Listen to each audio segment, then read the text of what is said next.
Hi, hello, welcome to Real Life Issues with Victoria. This is your consistent host, Victoria Shola.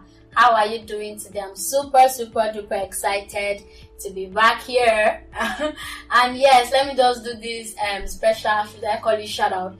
Thank you so much to everybody that listened, that gave feedback to the last episode we had on masking relationships, and really I got really excellent feedbacks that even moved me to say, okay, we are going to do this again. And yes, thank you to the host guest and the guest host, Pastor Shekola Wole, and thank you to everybody that also gave towards the Real Life Issues podcast project. If you still want to give, it's not too late to do that. The project is still ongoing. Before the end of the show, I'll let you know how to do that. So I guess for some of you that follow maybe my status and then some of my social media handles, you would see where I posted that based on popular demands, because a lot of questions came from this particular episode that we had. People asked questions and all of that. So based on popular demands, I just feel like, okay, we should answer some of those questions, but I'll not be the one answering all of the questions. My super host guest is in the house again today. So we'll be answering some of those questions and also like maybe going a little bit deep into that conversation on, especially on vulnerability, because like people really ask a lot of questions on that. I want to be vulnerable, but I don't know how to do it. It just looks so hard. I mean, I don't know how to trust people. I've trusted people at one time or the other and it looks like they just failed me and the likes. And one particular question I got from somebody, the person said, this podcast really blessed me and it was a blessing listening to this, but I really just want to be vulnerable, but I don't know how to be home to people. Because I remember that we talked about there was one of the episodes that we talked about being home to people, more or less like, sometimes you want to make friends, but even you are not the friendly type. You are not willing. You are not open for friendship. Like every time you just add and blah blah blah and all. So that person just asked that question: how do I become home to people? Like how do I become much more open to people? Because really, you can't live life in isolation. This is not even just about like a romantic relationship alone. Even when you get into a romantic relationship, you definitely get married to your friend or get into a romantic relationship with your friend. It will start from that stage of friendship. So if you're not even open to friendship in the first place, I don't know how that would happen. So we'll be answering that question. So my guests, my host guest in the house. People, please pray for me. I pray today will not be a hot seat day. Today is a freedom day. A day that will not be on the hot seat. So then, Pastor Shekola Wole is in the house again. Hallelujah. Thank you so much, sir, for coming again the second time. This is a huge honor. You are the one that will come and hijack me. Anything to be a blessing. Honor. Anything to be a blessing to people is always a good deal. And I'm excited to be here. And I like what you're doing. I like how you're taking the bull by the horn. It's a privilege, and I'm excited about you and what God is doing through real life issues with Victoria. And I'm excited at the great things God will do through you. Thank you. All right. So I guess we should maybe answer the first question. Okay. How can I be home to people? I feel like this is a major question everybody always have. Like, yes, I want to be friendly. Yes, I want to talk to people. I want to be open to people. I want to be vulnerable. I don't just know how to do it. Like, okay. How do I do that? You want to be vulnerable with people? Or you want people to be vulnerable to you? Maybe we'll treat both. Right now, I'm thinking about it, yes. I feel like sometimes you just want to be... Sometimes you want people to be vulnerable to you, but you don't want to be vulnerable to people. And I feel like that's a form of... masking itself. Yes, they taught us something in school. That's altruism. Quiet. So, but I think that being home to people, it's asking a question that... how will I put it? It's a question of how ready are you to reach out? I think being home to people is talking about what other people perceive you to be, and it's not even who you really are. It's what others people perceive you to be. So who you are does not really matter. What really matters, so it matters, and I say it does not really matter, it matters, but what really matters is what people actually perceive you to be. And sometimes it's a game of perception. It's a game of how do I think this person is? What do I perceive so and so to be? And what do I mean by that? If you're going to really be home to people, one of the characteristics is you must never be perceived as selfish. Yeah, you must never be perceived as selfish, which literally all of us are. Sometimes you are talking to somebody, and before you know, you start talking about yourself. Like you just happened naturally. You did not plan, you just get consumed about yourself. Yeah, you just get to talking about yourself, what I did. As you get older, when people start to introduce themselves, because you start knowing yourself by your accomplishment. My name is Sheikh Olaode. I'm a pastor of 25,000 member church. These are the things happening in our life. Oh, I have my children. My children are studying Harvard. My kindergarten is kindergarten. In that, guess what happens to you? You can't be home to somebody. The person that will be home to people is somebody that will be willing to stretch out. The scripture says, esteem others better than yourself. The only way I will feel cool with you many times is if you come to a point where you esteem me better than yourself. And it will show in your posture, it will show in your conversation, it will show as you have a conversation with me, because you think I'm a somebody. So it means that even in places where I think you might be threatened, I'm quiet. The accomplishment I have where I think you've not accomplished, I don't want to even talk about it, because it sort of threatens you and puts you in a bad light. So one thing to understand in being home to people is that the banks of selfishness must be broken off me. And sometimes it's in that, because when I talk about you dealing with yourself in this way, there are people who are moody. Actually, being moody is an attention-seeking venture. Yeah, so you know where you are, what you're doing, and somebody is trying to reach out to you and is saying, how are you? Is everything fine? You reply, fine. Is everything okay? And the person does it for like 1 hour. You aren't home to that person. Does it for so you are frustrating that person. And if it's now a marital relationship, so to say, you begin to ask that, what are we even doing? Do you get what I'm saying? So you want somebody to come and chase after you in that conversation and try to. I know if I do it today, I do it tomorrow, I do it next month. After a while, I just look at you and say, be living in your paradise.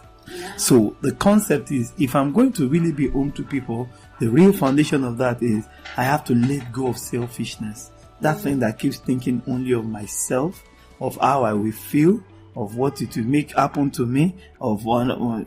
So the point is, I have to think about others. I have to think about them. I have to, how will this person feel when I say this? It even allows your words to be less weighty. Even when your jokes can be clean, you can't tell a woman maybe does not have a child and say, you don't even know what it means to have a child. My God. People say crazy things. That's an arrow. And not just home, is arrow. Arrow is gone. And that person just might not talk, just shrinks in. And just shrink. So if I'm really going to be the kind of person that I will influence people, I must be somebody that is out of that selfish tone. I'm not consumed with thought about myself. So I'm the guy that will go out of my way. And interestingly, people know people that will go out of their way. Yeah. People know people that they will do whatever to help them. They will have a conversation. They will say it in a beautiful light. They will come into them. People know those kind of people. I'm telling you, my sister, people know those kind of people. And those are the kind of people they feel at home with. Because when you talk about feeling at home, you're talking about security. I feel secured with you. I feel I can tell you stuff. I feel I can talk to you about stuff. So if me, I will be at home with you. If somebody will be at home with you, the thing you have to learn is you have to trust the Spirit of God to help you break the banks of selfishness. Are you with me? So that people will say, okay. I mean, you are so interested in them that after they will say, okay, let's not talk about me again. Let's talk about you, because you are so concerned about me. And and when people really leave something, even hear what you go through. And let me say it this way. Should I? Yes, sir. Please do. Everybody is going through something. Mm-hmm. Everybody is going through something. And there is a lie that you are the only one going through things, and let you put your own problem on your face. And maybe sometimes it is in solving other people's problem that our own problem is even solved. It's in going all the way out. It's in stretching out to help somebody. Now, I'm not saying you do it to a point of draining yourself out, but I'm saying that sometimes it is in even listening. Sometimes, like somebody said many times, he said, we are not naturally listeners, such that even while you seem to be listening, you are processing the response. You're just, I'm listening to you, but I'm not really listening. Mm-hmm. I'm processing what will I say. When he's saying this, what will I say? So you will interject, you will do other things. But I think that one of the things that helps us in building fantastic relationship is that place of breaking the hold of selfishness. 2 is to have listening ears. Listening ears. And listening is not listening to what you said. It's listening to even what you did not say, or what you could not even say in the relationship. Can you like shed a little bit of light on what you did not say? Oh, for example, Victoria, you're talking to me. Say, I'm fine. You say, I ask her, how are you? I'm fine. You said I'm fine 4 times. It means you are technically not fine. So you did not really say that. I might be hungry. You might be hungry. There might be other problems. I'm fine. So people are tickled off in the real sense of that. Okay. If you can't even listen to what they did not say. Are you getting what I'm talking about? Sometimes somebody has not been online for 2 weeks. Sorry, not maybe 2 weeks is not, for 3 days. And it's your good friend. And you call the person and say, I'm not just online. You know that your friend likes to be online. So it means he doesn't want to tell you that he doesn't have credit or does not have the resources to buy credit. So you are virtually listening to what they did not say. So you go ahead, you bought data or you bought whatever you bought. You are helping the person out. And they say, oh, this person truly cares about me. Because true care does not only lie in, you're telling me something. No, tell me, let me hear. No, true care even lies in you looking at somebody, having a conversation with them, and actually even knowing what they need and being willing to go all the extra mile. That's true friendship in the real sense of it. Yes, do you understand what I'm talking about? Yeah. Because when you do that even with your friends, it will not be difficult to do that with a spouse. Mm-hmm. I think the problem with many of us is that we want to practice selective love. So you want to take that culture only to one brother. Sister Victoria, you know what I'm talking about? So they're supposed to you already agree that there's no odd seat. No, you are the one that said there's no odd seat. So I'm not the most of that selective love that you want to practice only towards that one brother. Okay. You know that kind of selective love. I have a younger brother. Okay. I know everybody in your house. Praise God. I have a younger brother. So are you with me? A lot of them. People are listening to her. She doesn't have a blood younger brother. She only has spirit, bound by the spirit younger brother. You get it? So, but the brother in the real sense of it. So, but I think that the problem with us is that, I should talk about the brother. No, I thought you wanted me to talk about love. I thought you wanted me to talk about Pastor, let's just follow the trajectory of the conversation and really because I know him. I know him. All of us, we all know him. Who is the we? Jesus. Jesus the Lord. So Jesus is a brother. He's a brother. And me.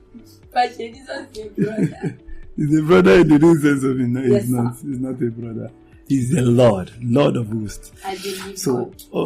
In the crux of that conversation is to realize that what we want to do is not to be selective. Yes, sir. What we want to do is to do what? Is to do it to everybody. Stretch out. So, could you be expecting reciprocation? Like reciprocating whatever, like since you will be disappointed. Everybody, you'll be disappointed. So you should not be expectant. But when you give it out, it will come back to you. Might not be Of course, it Where might not you're be true. Of course, it might not be Okay. the person you gave it to, but it's likely going to come back to you in the real sense of it. So Okay. it's my job as a believer to even reach out to people, to even care for the wellness of people. Are you getting what I'm talking about? Yes, sir. So it has to be my culture, it has to be my nature. And as I do it, Victoria, something bursts forth out of me in the real sense of it. Yes. Agreed. Do you get it? So, but if I master that unselfish nature, that's checking out on people, helping them be the best they can, helping them. I mean, sometimes somebody's face is looking so rough and tired. How are you? Sometimes you don't even have food to give. Sometimes it's all that you. And person never tell you and say, I'm hungry. Do you know what happens to people at that vulnerable moment that somebody just noticed? Yeah, They would never forget. they will never forget. So, but you are going out of your way. I mean, somebody is always smiling, radiant. Somebody just, all the eyes just squeezed.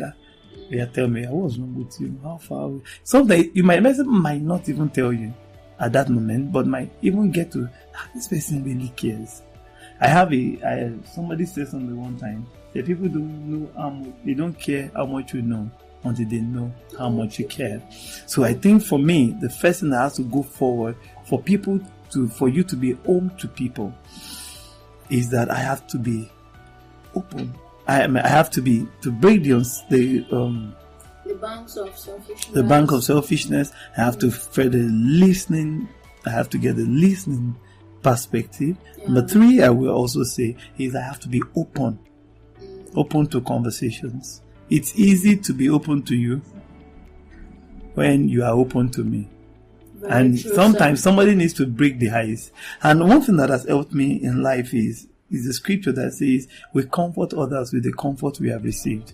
Many people are always on the verge of secrecy because we think what you've been through is like a plague. What you've been through and you've come through it is like a trophy. Because what you've been through killed some people, but you came out alive. So you came out through an abuse. Many times, the moment you let me and say, I came through this, so somebody says, whoa, so I'm not the only one. Most of the time, people often think like they are the only ones. But with the moment I say to myself, I'm not the only one, it changes the scope, it changes the race, it changes the pattern of everything. Yes, The deliverance and the joy that our life will experience is oftentimes tied to this reality. I'm telling you. So listen to me. What I'm going through, I'm not going through it just for me. What I went through, what I'm going through, I went through it also for you.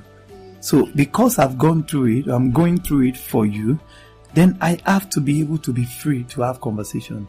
I like what James said in James 5. He said, confess your fault one to another. I mean, sometimes vulnerability will beget vulnerability. Confess your fault one to another and pray for one another that you may be healed. And he said, the effectual fervent prayer of a righteous man avails much. You know, people don't realize that it is in the midst of that conversation, it is in the midst of that discussion that even you experience further healing. You've been through stuff, you are keeping your own stuff. And you know why we like to keep our stuff? We are afraid that people will know. And let me burst people's bubbles, Sister Victoria. People already know. So it's no longer a secret. It's not a secret. If 2 of you enter the room, had sex together, and you came out, in your mind, only the 2 of us know. But that guy or that lady told her friend. Are you getting what I'm saying? And the friend she told her not to tell anybody. And that one told somebody and told that person not to tell anybody. And that one told other people and told 5 people and said, don't tell them. I mean, you enter there's the hostel of 10 people, 10 of you are staying in the same room. All of them have heard from different sources outside. So the problem is you are the only one that still thinks that is a secret. So there's practically no secret anywhere. I'm telling you, I told my daughter one time, this week told me today, there's nothing hidden that shall not be revealed. So if it will be revealed, you better start having conversation with people. And you know, there is a difference between somebody saying, this girl has done this. We know about that. She has told herself. It kills the old gossip. It kills the old stuff. That's going about it with the offensive. Remember, one of the things that should bless you is when you tell yourself, there's no image to keep. There's no image to keep up with. Yeah, if I've been through something has happened, if something is true that has happened, there's no point staying in hiding concerning it. Why are you dating somebody that you didn't tell them your past? Why? Why are you looking sideways? No, I actually had a question in my head about that. Because I wanted to call the brother and say, brother, we call it.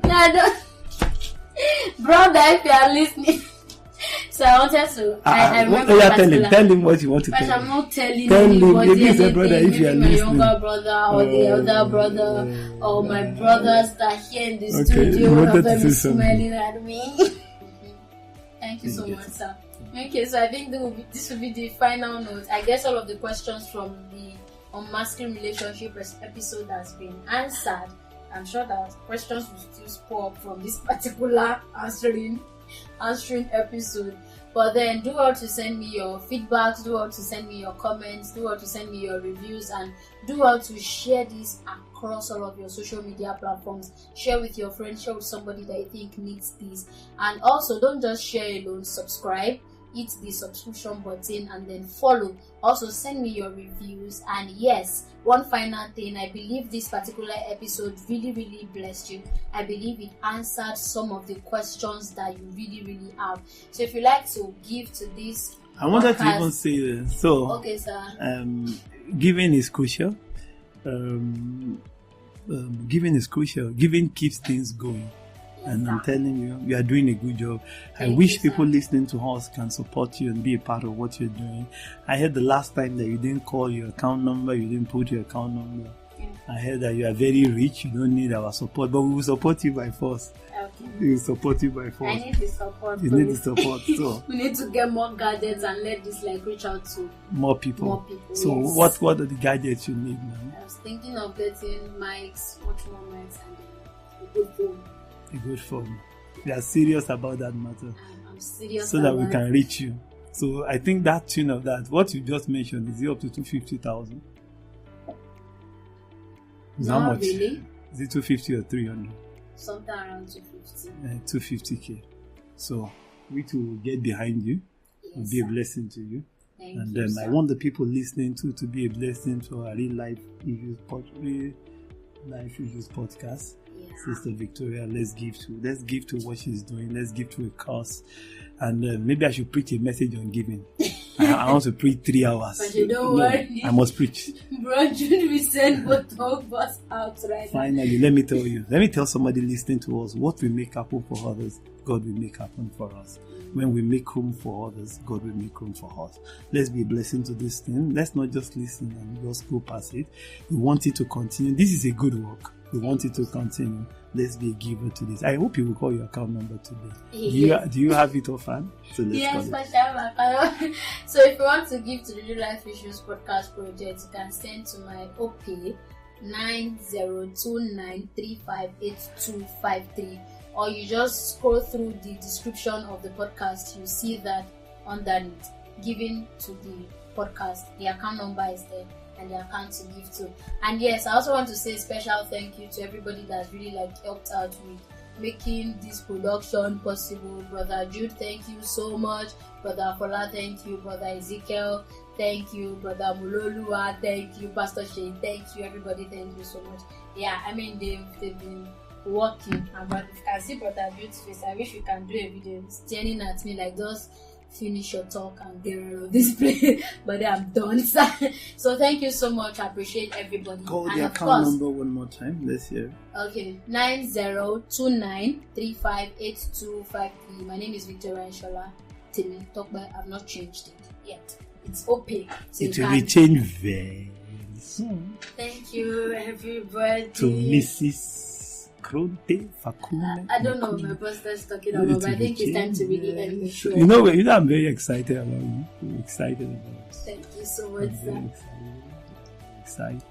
And so never forget, you are not alone. Bye. Catch you on the next episode. Thank you.